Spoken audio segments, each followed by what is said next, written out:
Hi guys, I'm Babsy. Welcome to another episode.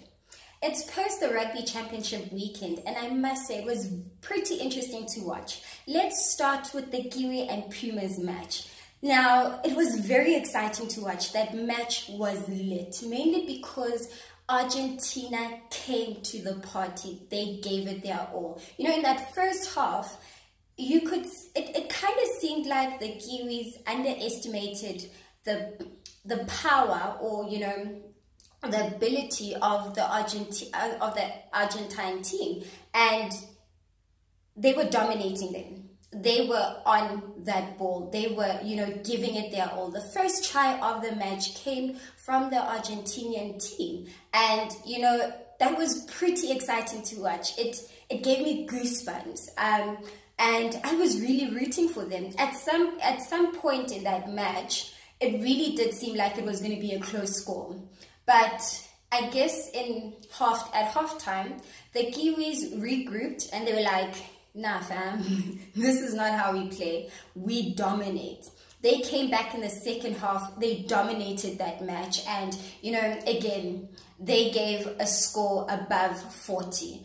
And it was pretty exciting to watch. I'm looking forward to this weekend's fixture, mainly because they're going to be playing on Argentine turf. And with how the Argentinians dominated South Africa, it's going to be a pretty interesting game to watch. And I'm rooting for Argentina to beat the New Zealand team. And I'm also looking forward to watching them in the World Cup next year. They are the team to watch out for. And I'm getting a sense that within this Rugby Championship, they have been underestimated a lot. Look at the first fixtures when they faced South Africa first on our home ground in Durban.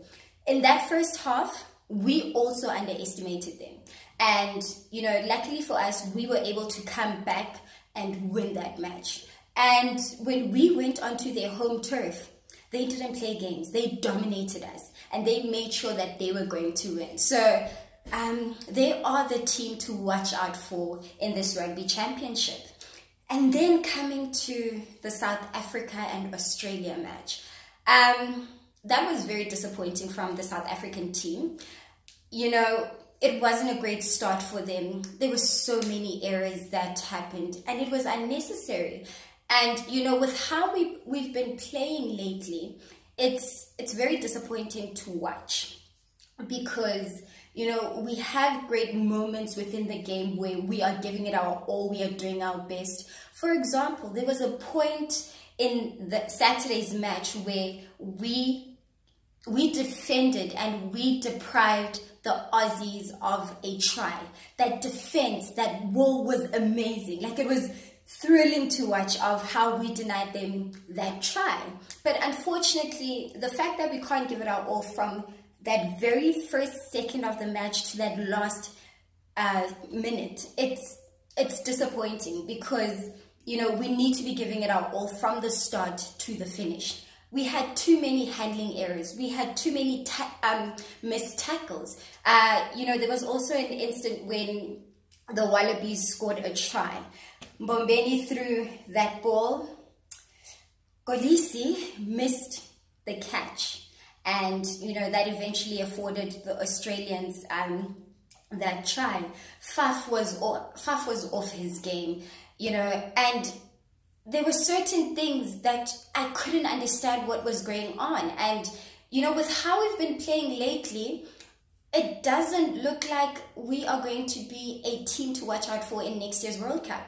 We are working towards the World Cup, and how we are currently playing, it just seems like we are going to fall off at the group stages, and it's just bye-bye, come back home, Springboks, which is going to be very disappointing because at one point, actually at 2 points, we were #1 in the world. We have won that World Cup twice, and we are gunning for a third win. But with the way that we've been playing lately, yeah, that seems very bleak. So I'm hoping that, you know, the team regroups. I was also disappointed in my favorite player, Utyanki.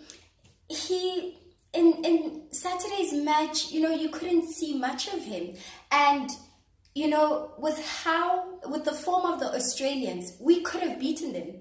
There were so many ways that, you know, we could have beat them. There were so many missed opportunities. We created so many opportunities in the 22 area, but we couldn't actually convert any of those opportunities into meaningful tries, and it was very disappointing to watch. So, you know, I hope that Saturday's game, we will be on home turf.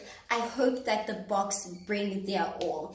I really do hope that it's a better game. And, you know, I'm not just saying that they've been terrible. They've been improvements in their game when they line outs. Our line outs, we are on par with that. Our scrum as well.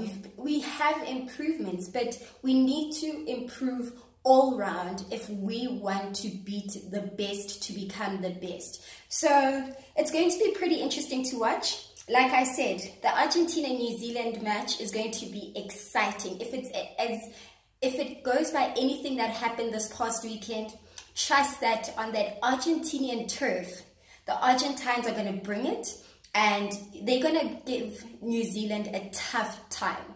And between the Aussies and South Africa, I really do hope that the Springboks bring their all from that very first minute. We need to improve on our tackling. We need to improve immensely on our handling.